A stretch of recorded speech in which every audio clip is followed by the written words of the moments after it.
모세는 200만 그 이스라엘 백성들의 지도자로 광야에서 쭉 이스라엘 백성들을 이끌었던 대단한 사람이고, 그리고 홍해를 가른 사람이고 반석에서 물을 나오게 한 사람입니다.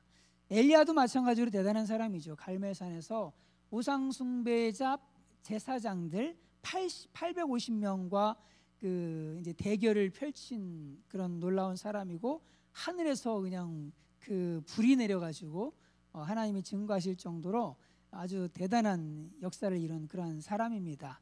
그리고 요나도 또 대단한 인물이죠. 요나도 니느웨 사람 12만 명을 회개시킨 사람이에요. 12만 명 다 그냥 요하나가 그냥 전도하고 다니니까 그냥 다들 그냥 그 참 죄를 무릅쓰고 회개하고 막 그냥 이렇게 했던 일들이 있지 않습니까? 참 다들 대단한 분들인데 그 대단함에 어울리지 않게 죽여달라고 할 정도로 참 살고 싶지 않습니다. 하나님 저 좀 죽여주십시오. 이렇게 깊은 영적인 침체에 빠졌던 그런 사람들이죠. 현대를 살아가는 우리도 마찬가지입니다. 신앙생활 하지만 때때로는요 깊은 영적인 침체에 빠져가지고 헤어나오지를 못하는 사람들이 있어요. 처음 신앙을 출발했을 때, 처음 예수님을 만났을 때, 그때 그냥 얼마나 열심히 주님 나라를 위해서 충성하고 교회 일이라면 그냥 뭐 발벗고 나서가지고 이렇게 달려들던 이러한 사람들이 어느 순간 어느 시대, 어느 사건, 어느 일들을 겪으면서 영적인 깊은 침체에 푹 빠져들어가서 헤어나오지 못하는 일들이 참 얼마나 많은지 몰라요. 예, 그런 일들이 굉장히 많이 있습니다. 하나님께 대한 사랑이 식어져 버렸어요. 하나님의 일에 대한 열정도 다 사그러져 버리는 거예요.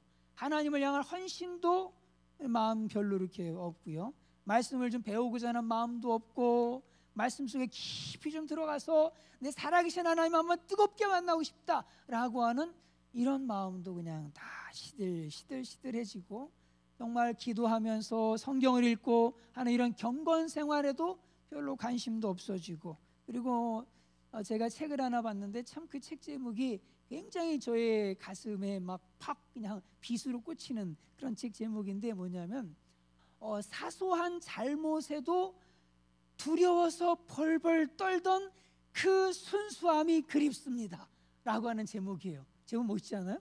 네. 사소한 죄에도 벌벌 떨던 때가 있었는데 이제는 그걸 다 잃어버렸다는 거죠.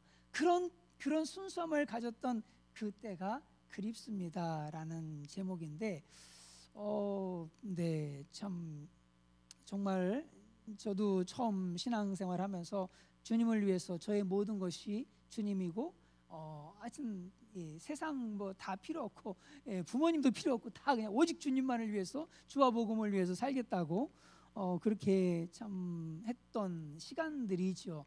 저희 부모님은 그 당시에 열심히 아들 하나니까, 일남 사녀입니다. 남자 아들이 하나니까 저에 대해 모든 희망과 기대를 가지고 제사하는 드리는 법도 알려주고, 이제 세상을 차릴 때는 어떻게 차려야 되는지 다 알려주고, 저기 지방도 제가 다 쓰도록 그렇게 하고 아주 교육을 잘 시켜놨더니 어느 날 예수님 믿는다고 제사 안 지내겠다고 그냥 다 그냥 해버리니 참 제 마음은 또 얼마나 아프겠습니까? 또 부모님의 그 사랑의 마음도 알고 하는데 그 모든 것들을 다 물리치면서 그냥 명절 때마다 집에 가면은 눈물 질질 흘리고 그냥 참 정말 너무너무 힘든 그런 시간들을 참 보내고 했었죠. 뭐 주님이라면, 주님을 위해서라면, 주님께서 원하시는 것이고 주님께서 기뻐하시는 것이라면 이 세상 그 어떤 것도 저를 넘어뜨릴 수가 없었던 시간들이었어요.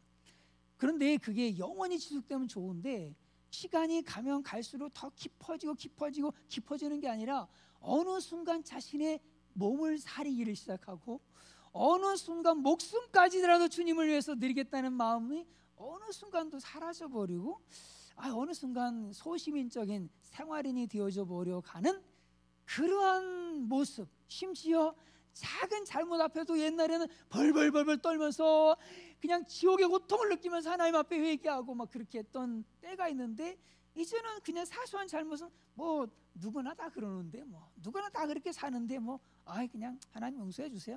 너무나 대범해진 그런 그런 모습 앞에 참 제 마음이 참 너무나도 부끄럽습니다.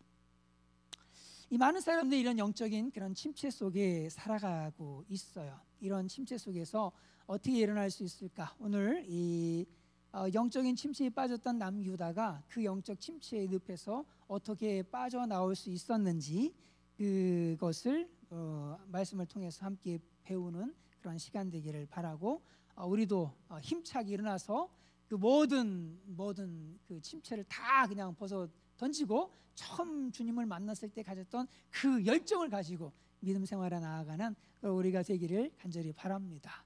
이 남유다가요, 남쪽 유다가 영적인 침체에 빠질 수밖에 없었던 이유가 있었습니다. 그것은 뭐냐면 아버지 히스기야의 아버지 아하스 때문입니다.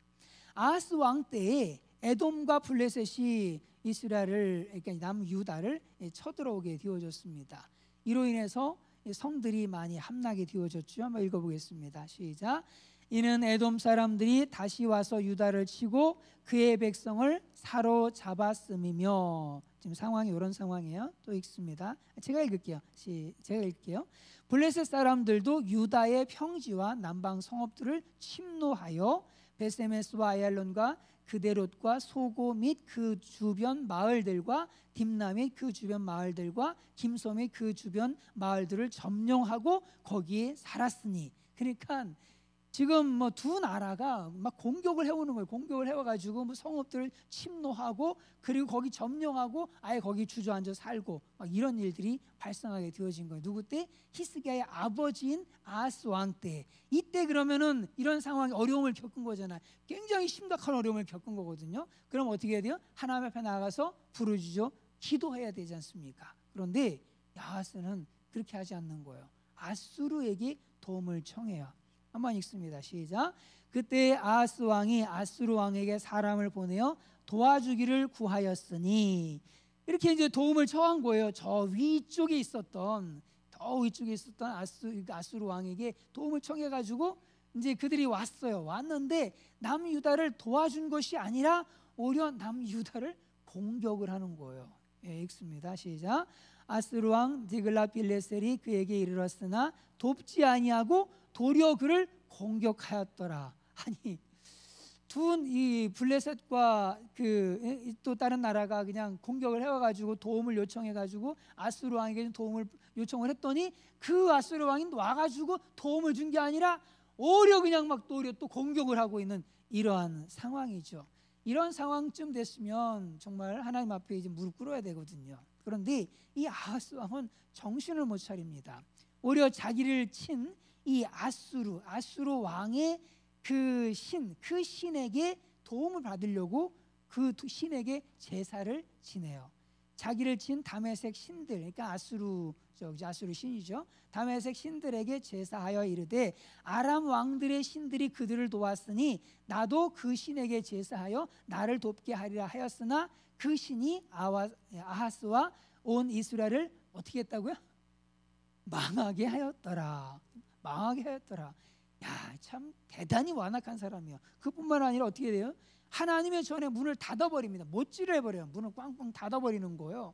그리고 예루살렘 구석구석마다 이방 신들을 섬기는 단을 또 세워요. 읽습니다. 시작.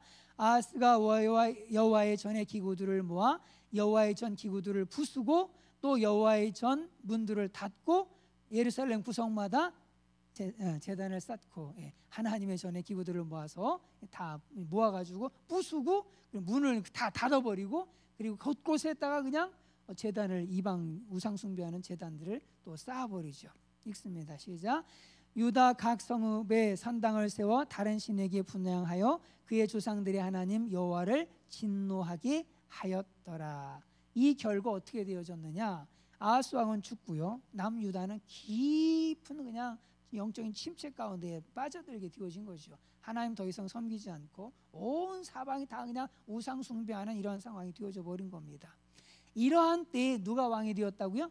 히스기야가 왕이 되어진 겁니다. 히스기야가 이 다시금 나라를 이렇게 세워야 되는 거예요. 이렇게 다 그냥 뭐 피폐해져 버린, 온통 나라가 다 피폐해져 버린 이런 상황에서 히스기야는 다시금 이 나라를 일으켜야 되는 그런 막중한 사명을 가지고 왕이 되어진 거죠. 이걸 영적인 부흥을 일으키기 위해서 히스기야가 한 것이 무엇이었느냐면 예배를 회복시키는 거였습니다. 이 3절을 읽습니다. 시작. 첫째 해 첫째 달에 여호와의 전 문들을 열고 수리하고 25세의 왕이 됐는데 그 해 25세 왕이 됐는데 그 해에 왕이 된 그 해에 그 첫 달에 가장 먼저 한 게 뭐냐면 다시금 성전의 문을 여는 겁니다. 그 아버지가 다 그냥 꽝꽝 닫아버리고 여호와 전에 하나님의 전에 있는 기구들을 모아다가 그냥 다 부셔버리고 그냥 뭐 이렇게 다 해버렸는데 이거를 다 이제 회복하려고 하는 거예요. 연천들을 열고 그리고 수리를 하는 겁니다. 그리고 하나님과 언약을 세웁니다. 읽습니다. 시작. 이제 이스라엘의 하나님 여호와와 더불어 언약을 세워 그 맹렬한 노를 우리에게서 떠나게 할 마음이 내게 있노니. 하나님과 언약을 세우고 싶다는 거예요. 하나님과 언약을 세워서 이 노를 이 지금 자기 백성에게 임한 하나님의 진노를 이것이 떠날 수 있도록 그렇게 하나님과 언약을 세우겠다라고 하는 거예요. 그리고 하나님을 섬기는 레위 제사장들에게 부지런히 하나님을 섬기고 분향하라고 얘기를 하는 거예요. 읽습니다. 시작. 내 아들들아 이제는 게으르지 말라. 여호와께서 이미 너희를 택하사 그 앞에 서서 수종드로 그를 섬기며 분향하게 하셨느니라. 현대 오늘날로 얘기하면은 예배를 회복시키는 거예요. 이 제사장들이 그냥 열심히 하나님 앞에 예배드리기 시작을 하는 겁니다. 예배의 분위기를 만들기 시작하는 거예요. 예배 준비를 다 해놓기 시작하는 거예요. 그럼 이제 백성들이 와서 예배드리고 그렇게 하잖아요, 그죠? 영적인 침체에서 벗어나려면 이렇게 예배가 회복이 되어줘야 됩니다. 예배는요, 마치 질병에 걸린 사람들이 음식을 먹고 기력을 회복하는 것과 같습니다.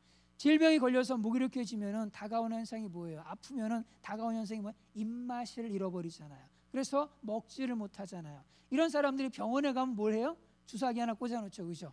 포도당을 이렇게 넣어주잖아요. 포도당 주사를 넣고 영양제 이렇게 해가지고 그 영향을 받게 되어지잖아요. 영적인 침체에서 회복하는 것도 마찬가지입니다. 예배를 통해서 하나님의 말씀이 영혼의 양식인 그 하나님의 말씀, 생명의 양식인 그 하나님의 말씀이 우리 속에 들어와서 우리가 그걸 먹어야 그때 우리가 회복의 역사들이 시작이 되게 되어지는 겁니다.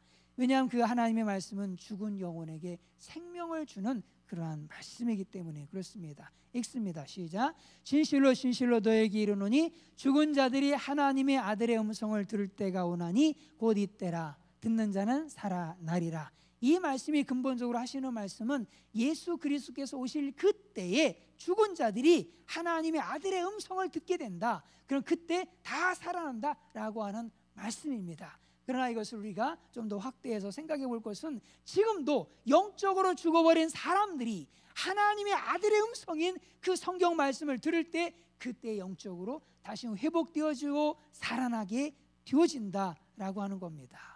이렇게 소중한 예배, 정말 너무나 소중한 예배인데 이 아하스 왕은 이 예배를 그냥 다 없애버린 거예요. 결국 망하게 되지 않았습니까? 자기도 비참하게 죽게 되어지고 그리고 나라도 쫄딱 망하게 되어지고 완전히 그냥 이방 나라들이 그냥 다 침노해가지고 사방 다 가져가 버리고 완전히 망하게 되어진 상황이 있지 않습니까? 이렇게 예배를 없애버리면, 예배를 소홀하게 되어지면은 결국은 수많은 실패를 경험하게 되어지는 거예요. 그런데 오늘날 많은 교인들이요, 예배를 그렇게 중요하게 생각하지 않는 것 같아요. 오히려 물질을 돈을 더 중요하게 생각하는 것 같습니다. 오히려 더 건강을 더 중요하게 생각하는 것 같아요. 오히려 더 이 세상의 즐거움, 어떤 이런 것들을 더 중요하게 여기면서 살아가는 것 같습니다. 그런데요, 진정한 회복은 물질의 축복이든 건강의 회복이든 아니면 이 세상에서 행복이든 그 모든 것들에 대한 회복은 어디에서 시작이 되어지느냐면 바로 예배가 회복이 되어질 때 그때 우리에게 주어지는 거예요. 진정한 행복은 돈이 많은 데 있는 것도 아니고 건강한 데 있는 것도 아니고 그리고 뭐 인간적으로 행복한 이런 모습이 있는 것도 아니고 어디 있다는 거예요? 예배를 통해서 우리 영혼이 회복이 되어지고 우리 영혼이 다시금 살아나고 할 때에 진정한 행복이 우리에게 오게 되어지는 겁니다. 이러한 회복의 역사가 예배를 통해서 우리 가운데, 우리 예산 영혼 가운데 충만하게 임하기를 간절히 바랍니다. 지미 카터 대통령 얼마 전에 별세를 하셨는데 이분이 대통령 출마 선거 유세를 하고 있을 때 참 굉장히 많이 바빴겠죠. 네, 웬만하면 표를 많이 주는 큰 교회에 가서 예배 드리면서 눈도장도 좀 찍고 해야지 좀 표가 좀 오지 않겠습니까? 그런데 그는 이 바쁜 선거 일정 속에서도 고향인 조지아주로 가가지고 자신이 그동안 23년 동안 쭉 거기서 아이들에게 그냥 성경을 가르쳐왔던 그 교회에서 경건하게 예배를 드렸습니다. 이런 그를 만나기 위해서 기자들을 70명이 몰려왔어요. 이때 기자들에게 이런 부탁을 합니다. 이렇게 찾아와 주니 참 고맙긴 합니다만 다음 주일부터는 당신들이 섬기는 그 교회에 가십시오. 예배를 이분은 중요하게 생각을 했던 거죠. 한 번도 그 바쁜 그런 대통령으로서의 일정 속에서도 자기가 그동안 계속해서 하나님을 섬겼던, 처음부터 섬겼던 바로 그곳에서 계속해서 예배드리기를 쉬지 않았던 것이죠. 결국에는 성공적인 인생, 후회 없는 인생을 살 수가 있었던 겁니다.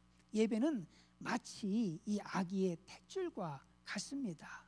아기가 탯줄을 통해서 영양분을 계속해서 공급이 되어질 때 아기가 사는 것처럼, 근데 이 아기의 탯줄이 쫙 끊어져 버리게 돼, 어느 순간 끊어져 버리게 된다라면 결국은 이 아이는 죽고 말게 되어지는 겁니다. 우리도 마찬가지예요. 우리 속에 하나님의 말씀이 계속해서 공급이 되어지고 할 때 진정한 행복이 있고 진정한 회복이 있고 진정한 능력 있는 삶 살아가는, 축복된 삶을 살아가는 역사들이 있게 되어진다는 겁니다.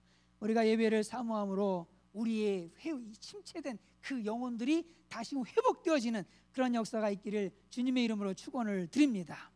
그리고 영적인 회복을 이루려면요, 믿는 사람들끼리 좀 모여야 돼. 이렇게 좀 모이셔야 돼요. 이것도 부족해. 이것도 부족해. 여기를 꽉 채워서 모여야 됩니다. 모여야 돼요. 히스기야 왕이요, 영적 침체에서 벗어나기 위해서 두 번째로 어떤 일을 하느냐면 제사장들과 레인들을 동편 광장으로 모읍니다. 동편 광장으로 모아요. 이 성도들은 함께 있어야 돼요. 그래야지 영적인 침체에서 벗어날 수가 있습니다. 믿는 사람들끼리 자주 모여야 됩니다. 구역으로 모이고요, 예배로 모이고, 새벽으로 모이고, 저녁으로 모이고, 또 뭐 중간에 또 모이고 자주 모여야 되는 거예요. 좋은 그리스도인들과 자주 교제를 하면서 자주 모여질 때 우리가 점점 활기 있게 되어지고 힘이 나게 되어지는 거예요. 여러분 잘 알고 있는 비유가 있잖아요. 장작불의 비유. 장작을 이렇게 이제 잘 활활 타고 있는데 말이에요, 그 장작대기를 하나 따를 때 떼놓는 거, 또 떼놓는 거, 떼놓는 겁니다. 그럼 어떻게 된다는 거예요? 꺼져버리는 거예요. 꺼져버리는 겁니다. 근데 그걸 다 합쳐놓으면 어떻게 되는 거예요? 그냥 활활 다 탈 때까지 그냥 다 타고 엄청나게 타잖아요. 다 타버려, 싹 타버립니다. 바로 그럴 거거든요. 우리 그리스도인들이 이 성도 간의 교제를 통해서 서로 모여서 함께 있을 때 그때 힘을 얻게 되어지는 거예요. 우리는 모이기를 힘써야 됩니다. 그래서 성경은 이렇게 말씀합니다. 읽습니다. 시작. 날마다 마음을 같이하여 성전에 모이기를 힘쓰고 집에서 떡을 떼며 기쁨과 순전한 마음으로 음식을 먹고. 이게 어디 얘기예요? 초대교회 얘기잖아요. 초대교회의 영적인 부흥은 한 번 설교에 몇천 명이 회개하고 몇천 명이 회개하고 날마다 그냥 수가 늘어가고, 이런 역사들이 어디서 일어나게 되어졌느냐? 날마다 마음을 같이해서 성전에 모이기를 힘썼다는 거예요. 성전에 모여가지고 뭘 하는 거예요? 떡을 먹네요. 같이 밥도 먹네요. 그죠? 음식도 먹고, 그리고 그것만 하는 게 아니죠. 하여튼 말씀, 사도들이 또 말씀 전해주면 또 말씀도 듣고 말씀의 교제도 나누고 그렇게 했던 거거든요. 또 모여서 뭐 했던 거예요? 그들은 구제활동도 하고 했던 거거든요. 그들은 열심히 모였던 거예요. 우리 대한민국의 부흥 전성기가 때가 언제죠? 60년대, 70년대잖아요. 그때 엄청난 부흥의 역사들이 그냥 정말 초대교회 같은 부흥들이 막 그냥 일어나기 시작을 했잖아요. 근데 그 비결이 뭔지 혹시 생각해 보셨습니까? 그거는 모이는 데 있었습니다. 모이는 데. 그때 뭐가 있었어요? 새벽 기도회가 있었잖아요. 요새는 새벽 기도 없는 교회도 많습니다. 그런데 그때는 새벽 기도 없는 교회는 그건 이상한 교회예요. 그건 이단이나 혹은 다른 좀 이상한 교회예요. 새벽 기도 없는 데가 어디 있습니까? 그뿐만 아니라 새벽 기도에 사람들이 한두 명 오는 게 아니에요. 잔뜩 오는 거예요.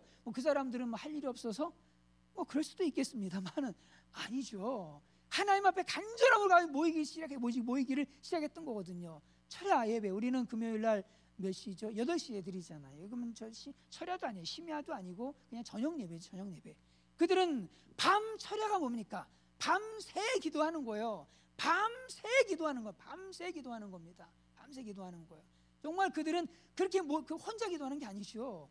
모여가지고 같이 그냥 계속 찬송도 부르고 또 막 기도하다가 또 함께 모여 또 찬송도 하고, 배고프면 그냥 뭐 좀 하나 좀 먹고 그리고 또 열심히 또 기도하고 그냥 밤새 하나님 앞에 부르짖어 기도하던 때가 있었다는 거죠. 산기도. 네. 전 뭐 처음 그 사관학교 있을 때 산기도 가야지 이제 성령 충만 받고 그 소나무 뿌리 하나 뽑아야지 하여튼 좀 대단한 인물이 된다고 해가지고 소나무 뽑으려고 산에 올라가서 아주 허리가 아프도록 서로 뽑으려고 애를 썼는데 안 뽑히더라고요. 못 뽑고 내려왔어요. 그래서 지금 조금 영성이 떨어졌는지 모르겠는데 다들 그냥 산에 올라가서 그렇게 부르짖어 기도하는 거거든요. 밤새요. 그냥 산에 무서운 줄도 몰라. 산에 혼자 올라가고 혼자 혹은 둘 혹은 셋 올라가가지고 거기서 계속 부르짖어 기도하는 거예요. 계속해서 부르짖어 기도하는 겁니다. 정말 그런 때가 있었습니다. 기도원들마다요. 야, 정말 얼마나 사람들이 많은지 몰라요. 저도 기도원 이제 요새는 못 가지만은 예전엔 좀 가고 했거든요. 가면은 원 사람들이 도대체 왜 이렇게 많은 거예요? 도대체 기도원마다 사람들이 꽉꽉 들어차는 겁니다. 꽉꽉 들어차는 거예요. 그렇게 모여서 기도하고 그렇게 모여서 하나님 말씀을 붙들고 하나님 앞에 매달리던 그런 때가 있었던 거거든요. 이때 한국 교회는 놀랍도록 성장을 하는 거예요. 하나님의 기적의 역사들이 막 나타나는 거예요. 정말 병든 자들이 치유되어지고 정말 귀신이 떠나가고 성경에서 있었던 그 역사들이 실제 우리 현장 속에서 막 일어나게 되어지는 역사들이 얼마나 많았는지 모릅니다. 그런데 오늘날은 너무나도 많이 죽었잖아요. 죽다 못해 이제 거의 없죠. 기도원도 이제는 자리가 많아요. 여러분 기도원 가시면 자리가 텅텅 빕니다. 텅텅 펴요. 예, 철야기도 하는 교회가 글쎄 있을래나 모르겠습니다. 있을래나 모르겠어요. 새벽 기도는 뭐 점점 줄어가고 있어요. 점점 줄어가고 있고 산기도 요새 가나요? 모르겠네요. 예. 정말 다들 모이기를 힘들어하죠. 모이기를 힘들어해요. 우리는 모여야 돼요. 모여야지 그 성장하게 되어지는 것이고 모여야지 하나님의 기적도 체험하게 되어지는 것이고 하나님의 능력도 받게 되어지는 거고 그렇거든요. 날마다 마음을 같이 해서 성전에 모이기를 힘쓰는 우리 예산영문의 모든 믿음의 식구들이 되기를 간절히 바랍니다. 사람들이요 영적으로 침체되는 이유가 뭐냐면 나밖에 없어, 나 혼자 남았어, 아무도 내 곁에 없어, 이런 생각을 가질 때 침체가 오게 되어지는 거예요. 엘리야가 그랬거든요. 주의 선지자들을 죽여 싸우며 오직 나만 남았습니다. 하나님, 내가 그동안 열심히 전해봤는데 이 백성들이, 이 완악한 백성들 아무런 소용이 없더라고요. 나만 남았습니다. 아유, 이런 나도 좀 죽여주십시오, 이거거든요. 이런 나도 이제 더 힘들어도 못하겠어요. 이제 하나님, 저 힘들어 못하겠어요. 저 죽여주십시오. 바로 이러고 있는 거거든요. 우리가 모여야 돼요. 나만 남았다는 그런 마음을 가지면 안 됩니다. 그래서 하나님 뭐라고 엘리야에게 권면해 주시냐면, 야, 너 혼자 남았다 그러는데 아니야. 7,000명을 내가 남겼어. 7,000명. 바알에게 무릎 꿇지 아니한, 바알에게 입 맞추지 않은 7,000명을 내가 남겨뒀어 라고 그러면서 힘을 내라고 하시지요. 바울을 한번 생각해 보십시오. 바울이 얼마나 많은 환난들을 겪었습니까? 뭐 돌에 맞고, 뭐 강의 위험, 강도의 위험, 뭐 배 그 파선하는 위험, 뭐 줄이고 뭐 굶주리고 정말 많은 어려움들을 겪었는데도 불구하고 바울은 오뚜기처럼 그냥 든든하게 서 있는 그런 모습을 참 보게 됩니다. 참 어떻게 이렇게 든든하게 설 수 있었을까 참 생각이 드는데, 바울은요 혼자 일하지 않았습니다. 믿으십니까? 네? 바울은 혼자 일하지 않았어요. 바울 곁에 누가 있었냐면은 바나바가 있었습니다. 바울 곁에 브리스길라와 아굴라와 같은 그런 부부가 늘 서포트하면서 함께 기도하고 함께 전도하고 함께 사역을 이뤄나갔던 거예요. 혼자가 아니에요. 바울에게는 아들과 같은 디모데가 있었어요. 디모데가 건강을 돌봐주는 누가도 늘 바울을 따라다니면서 함께 선교 여행을 하고 전도도 하고 그냥 그 고난 속에도 함께 동참을 하고 그렇게 했던 거거든요. 그들이 함께 기도하고 함께 전도함으로 정말 이 바울은 그 모든 어려움들을 다 극복하고 수많은 영혼들을 주님께로 인도하면서 그 아시아의 유럽의 그 교회를 세우는 놀라운 역사들을 이룰 수가 있었습니다. 우리에게도 모이기를 힘쓰는, 그래서 우리 그런 역사들이 있어져야 됩니다. 제 곁에도 모여주시기를 주님의 이름으로 축원을 드립니다. 예? 저도 전진에 나가야 되잖아요, 그죠? 저도 전진 나가려면 같이 받쳐서 그냥 함께 기도하고 함께 부르짖고 하는 사람들이 있어야지 저도 신나가지고 가는 거고요. 때로 낙심이 되고 해도 그래도 나와 함께 기도하는 사람들이 있구나, 이것이 얼마나 큰 힘이 되는지 몰라요. 전도하러 가면은 사관님 같이 갑시다. 아니 뭐 그런 누구 어디 전도할 때 있으면은 같이 사관님 저 집 전도해야 되는데 사관님 같이 갑시다. 얼마나 힘이 됩니까? 절대 쓰러지지 않습니다.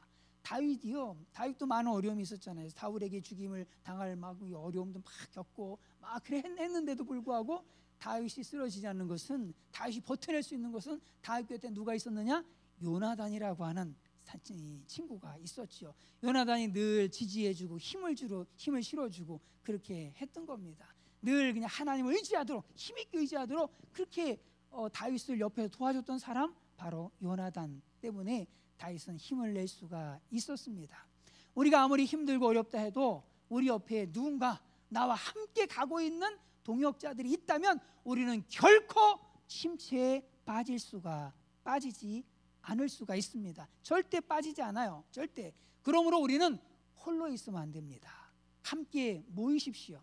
구역 예배에도요, 자꾸만 오라고 그러세요. 그냥 없으면 우리끼리 하지 뭐 이렇게 하는 것도 뭐 나쁘진 않지만, 그래도 모일 수 있도록 많이 구역에 많이 모일 수 있도록, 자꾸만 모일 수 있도록, 뭐 우리 그냥 구역 원들이 없으면은 옆집에 누구 잘하는 그 친구가 있으면 우리 모임 있는데, 모임이 있다려면 또 안 올지도 모르니까 맛있는 차 있으니까 우리 같이 차 한잔 하자라고 해서 같이도 구역 예배 드리고, 자꾸 많이 모여야 됩니다. 말씀 보는데 같이 모여야 되고, 기도하는데 같이 모여야 되고, 그래서 같이 격려하고 서로 돕고 서로 힘을 주고 서로 위로해 주고, 그때 서로가 힘이 막 나는 거예요. 장작불이 활활 타오르게 되어지는 겁니다. 성령의 역사들이 일어나게 되어지는 겁니다. 함께 모이는 모두가 되시기를 간절히 바랍니다. 그래서 히브리서에서는 이렇게 말씀합니다. 읽습니다. 시작. 모이기를 피하는 어떤 사람들의 습관과 같이 하지 말고 오직 권하여 그날이 가까움을 볼수록 더욱 그리하자. 말세가 되면 왜 이렇게 바쁜지 몰라요, 그죠? 요새 핸드폰만 보고 있으면은, 여러분 설교 시간 30분은 엄청 길잖아요, 그죠? 설교 30분 하는 사관님은 정말 감당 못할 사관님이에요. 15분 하는 사관님은 박수 쳐줄 사관님. 저는 박수 받고 살아요. 근데 핸드폰 보면은요, 15분은 너무 짧아, 30분도 짧아, 1시간 그냥 지나가, 2시간 그냥 지나갑니다. 왜 이렇게 빨리 지나갑니까? 그러다 보니까 다들 핸드폰 속에 살아가지고 너무너무 바쁜 거예요. 그리고 은퇴하신 우리 어르신들도 왜 이렇게 바쁜 거, 다 바쁘셔. 다 바빠가지고 모이기가 힘들어. 예전에는 백화산 뭐 집회 있잖아요. 그러면 그냥 어르신들 다 가셨거든요. 근데 요새는 다 안 가. 바빠. 왜? 일하러 가셔. 노인 일자리 일하러 가셔야 되고, 뭐 기타 모임도 있고, 이거 여기도 가야 되고 저기도 가야 되고, 갈 데가 너무 많은 겁니다. 그러다 보니까 이제 잘 안 모입니다. 여행 다니느라 바쁘고, 각종 모임 쫓아다니느라 바쁘고, 취미생활 하느라 바쁘고, 여기저기로 많이 바빠요. 참 바쁘지 않은 사람들이 없어요. 너무너무 바쁩니다. 그러다 보니까 점점 교회하고 멀어지게 되어져요. 점점 성도 간의 교제가 점점 멀어지게 되어지는 거예요. 그러다 보니까 성도들의 신앙은 점점 내려앉기 시작하는 거예요. 각자 다 내려앉기 하게 되어지는 거거든요. 침체 속에 들어가기 시작하는 겁니다. 그래서 오늘날 지금 교회마다 다 침체기를 걷고 있잖아요. 성장하는 교회가 얼마나 됩니까? 성장하는 교회가 많지 않죠. 대부분이 다 지금 다 내려앉고 있는 이러한 시대적 상황이거든요. 저와 여러분은 정신을 바짝 차려야 될 줄로 분명하게 믿습니다. 마지막 때에 사탄의 미끼에 정신이 팔려서는 안 될 줄로 분명히 믿습니다. 교회에서 모이기를 힘쓰는 우리의 산영원의 식구들이 되시기를 간절히 바랍니다. 성경 묵상하기 위해서, 하나님의 말씀을 묵상하기 위해서 모이고, 기도하기 위해서 모이고, 예배드리기 위해서 모이고, 봉사하기 위해서 모이고, 전도하기 위해서 모이고, 찬양 연습하기 위해서 모이고, 구제하기 위해서 모이는 그런 모두가 되시기를 간절히 바랍니다. 이때 교회의 중심의 삶을 살아갈 때 우리 주님께서는 우리의 인생을 책임져 주시고 이끌어 가실 줄로 분명하게 믿습니다. 교회를 가까이 하시고 성도 간의 모임을 가까이 하시는 모두가 되시기를 간절히 바랍니다. 이 교회에서 손님이 되지 마십시오. 여러분은 절대 교회에서 손님이 되시면 안 됩니다. 손님이 되면은요, 마귀가 채가요. 절대 변두리에 계시면 안 됩니다. 늘 항상 가운데로 오세요. 중간으로 오십시오. 중간에 오면은 나쁜 것도 있어요. 보지 말아야 될 것도 보고, 또 듣지 말아야 될 소리도 듣고, 그로 인해서 상처도 받게 될 수도 있지만, 그럴지라도 가운데로 오세요. 자꾸만 외곽에 있게 되어지면은요, 마귀가 자꾸만 채가버려요. 다 채가버립니다. 가운데로 들어오셔서 주인이 되셔서 이 교회의 일꾼이 되시고 이 교회에 헌신하시고 그렇게 살아가시기를 간절히 바랍니다. 그러면은 영적인 침체가 아니라 오히려 이 배터리가 막 충전이 돼가지고 성령이 충만해가지고 하나님께 쓰임받는 그런 사람들이 되어집니다. 그리고 우리가 이 영적인 침체에서 벗어나려면 마지막으로 성결을 해야 돼요. 성결해야 됩니다. 너무너무 중요합니다. 히스기야가 이 영적 침체에서 벗어나기 위해서 백성들에게 이렇게 요구합니다. 읽습니다. 시작. 그들에게 이르되 레위 사람들아 내 말을 들으라. 이제 너희는 성결하게 하고 또 너희 조상들의 하나님 여호와의 전을 성결하게 하여 그 더러운 것을 성소에서 없애라. 이 회복의 비결은 성결입니다. 우리 그리스도인들을 무기력하게 만드는 게 죄예요. 여러분이 그렇잖아요. 늘 여러분들의 정말 지치게 만들고, 정말 피곤하게 만들고, 힘들게 만들고, 무기력하게 만들고, 이렇게 만드는 게 뭐예요? 속에 있는 죄잖아요.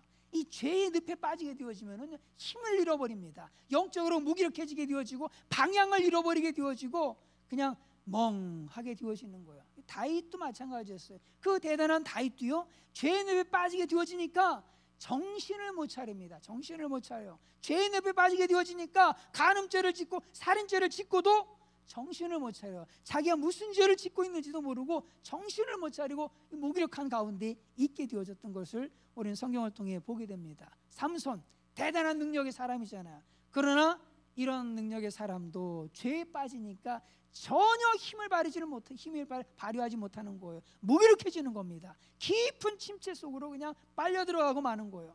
그러므로 우리는 우리 속에 있는 죄를 깨끗하게 씻어버려야 될 줄로 분명하게 믿습니다. 죄와 싸우되 어떻게까지 싸우자? 피 흘리기까지 싸워야 될 줄로 분명하게 믿습니다. 한 스승이요, 4명의 제자들에게 아주 중요한 질문을 던졌습니다. 사람이 죄의 유혹을 당할 때, 유혹을 막 받을 때 말이에요, 그걸 극복하는 가장 좋은 방법은 뭘까? 라는 질문을 한 겁니다. 그러자 4명의 제자가 심사숙고한 뒤에 다음과 같은 결론을 내렸습니다. 선생님, 죽음을 생각하면 그 유혹을 이길 수 있습니다. 또 다른 제자가 죽음 이후에 심판을 생각하면 그 유혹을 이길 수 있습니다. 또 다른 제자가 천국의 기쁨과 소망을 생각하면 그 유혹을 이길 수 있습니다. 그리고 또 마지막 제자가 죽음 뒤에 닥칠 그 지옥의 고통을 떠올리면 그 모든 유혹을 이길 수 있습니다 라고 얘기를 했어요. 그러자 스승이 이렇게 얘기를 합니다. 그래, 너희들 말이 다 맞아. 그 맞는데 그거보다 훨씬 더 좋은 방법이 있단다. 그걸 알려줄 텐데 이게 뭐냐면 예수 그리스도의 십자가와 고난과 그 피를 마음에 생각하라는 거예요. 그러면 그 모든 유혹들을 물리칠 수 있다라고 얘기를 합니다. 죄를 물리치는데 이보다 더 강력한 무기는 없습니다. 우리 예수님께서 우리를 위해서 십자가에 달리셨습니다. 그 십자가를 가지고 모든 죄의 유혹들을 이기는 그런 모두가 되시기를 간절히 바랍니다. 그래서 성결함을 입어서 성결 속에서 힘을 가지고 능력을 가지고 하나님께 귀하게 쓰임받는 영적인 의의 병기들이 다 되시기를 주님의 이름으로 축원을 드립니다.